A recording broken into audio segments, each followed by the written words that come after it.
I never thought I'd see this moment come.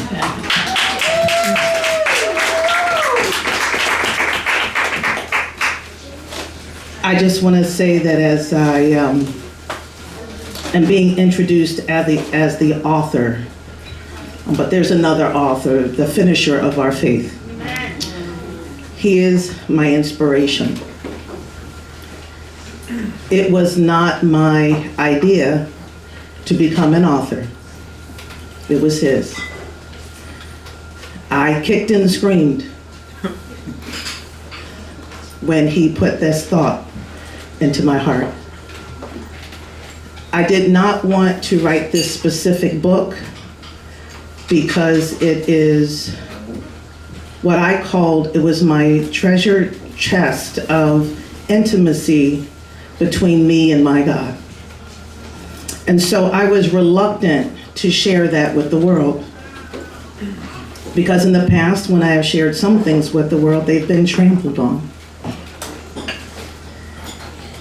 So it took a lot to get me to this place, and I just want to be as transparent as I've been in the book, because when the Lord asked me to do this, it took a lot, and when I say a lot, to get me to say yes. So I want to share with you what made me finally say yes. I asked him, why me? And he said, if you let me use your life and your story,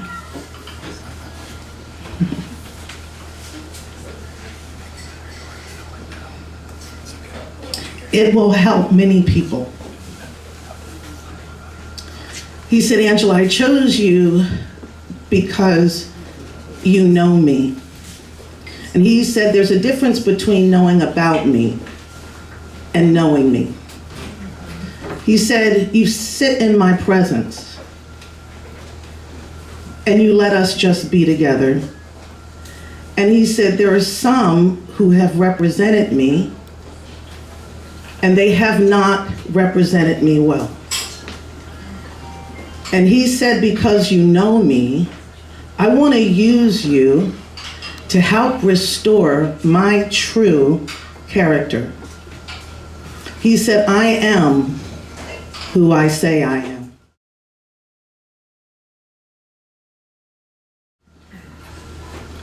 Well, of course, I wept. And I was like, well, I can't do that. It was just, it felt like too hard a thing for him to ask and for me to carry out. And I so hope that as this book falls into your hands, into others' hands, that you'll truly get to see a life that was full of twists and turns.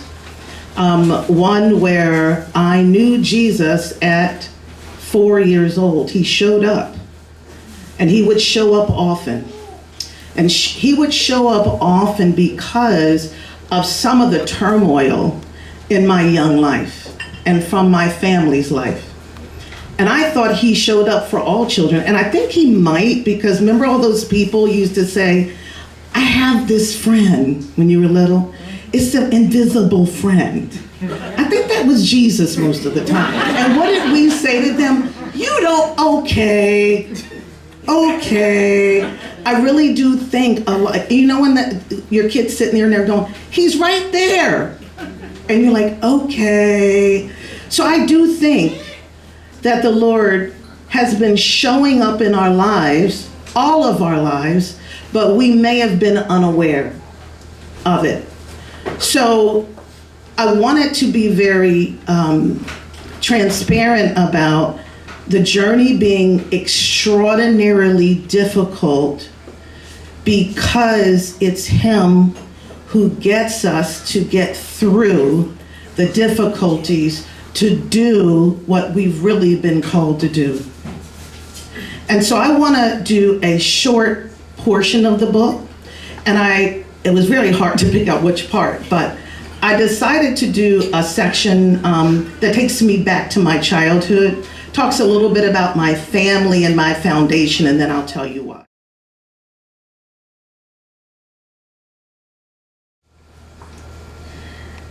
There was a third experience I had, which also drastically defined my youth, and is a big part of my family's history. It helped me to understand why my parents tried to shelter and protect me the best way they knew how. The hatred my parents and siblings experienced in Alabama before moving to Pennsylvania was egregious. This third experience happened to me when I was 8 years old. It was not like any other day. My father let the entire family know that we would be going to an indoor movie theater. He told us that it was a premiere showing. He shared that this film was being shown for the very first time in theaters. That made it sound even more special to me. This was not a family activity we were used to doing together, and I became very excited. We had gone to the outdoor drive-in theater several times before, and that was exciting as well. But what made it special was that my sister and I got to wear our pajamas because we stayed in the car the whole time. I'll never forget those big speakers each car needed to project the movie's audio. One had to roll the window down and hook the big clunky speaker on the top of the window. Some of y'all too young to understand. Then the window had to be rolled back up to keep it snugly attached. This premiere movie would be our first time in an indoor theater together as a family. I remember hearing many times about my friends' experiences with their families when they would go to the indoor movie theater. This was not a normal thing for us. I stated that earlier. When I heard my dad say that we would all be going, it was hard for me to contain my excitement.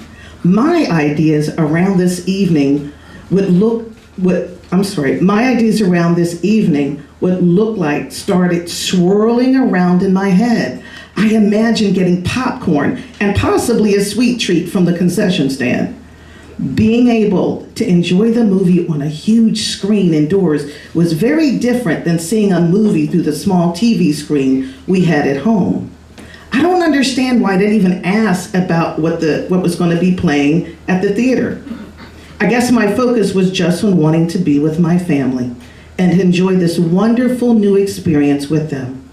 I always wanted to do what my friends did with their families. That's why I spent my day building it up in my mind.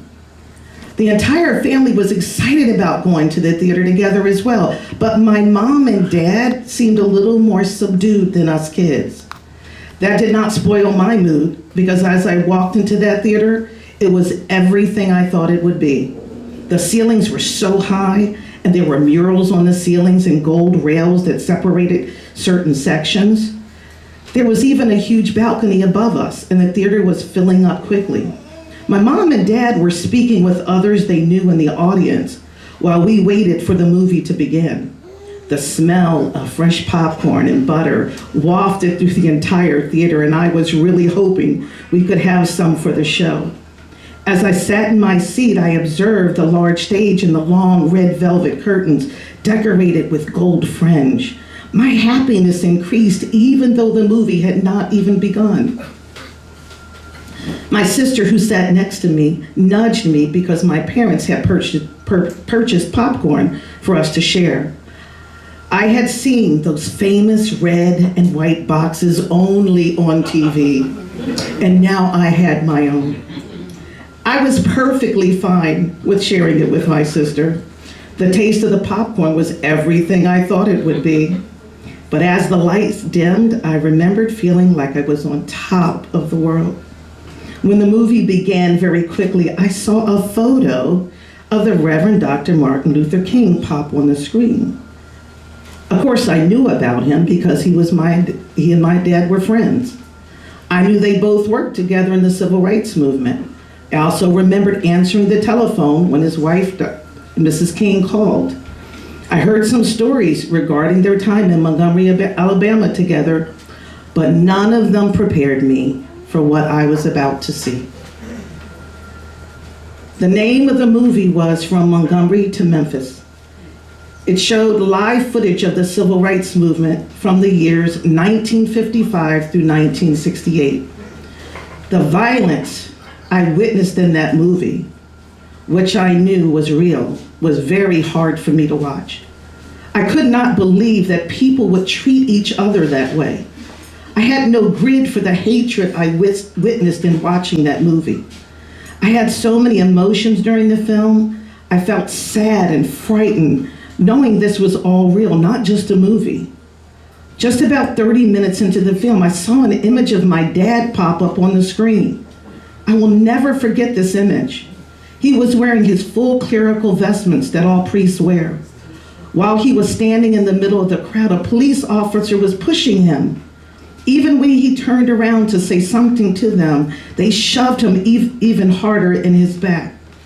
I could see the look on my father's face, and it brought tears to my eyes. I was getting a real picture of what my family's life was like when they were living in Alabama before I was born. So many thoughts flooded through my mind. I lost my appetite for the popcorn I had been enjoying so much. My stomach was in knots. I had so many questions I wanted to ask my parents. It was hard for me to understand why they would expose me to this kind of violence. I already had so many fears that I was dealing with in my own small universe. The traumas I had encountered personally seemed to pale in comparison to what I was watching on this big screen. I thought the movie would never end. What was left of my rose-colored glasses that protected me during my youth were left on the floor of the theater that day.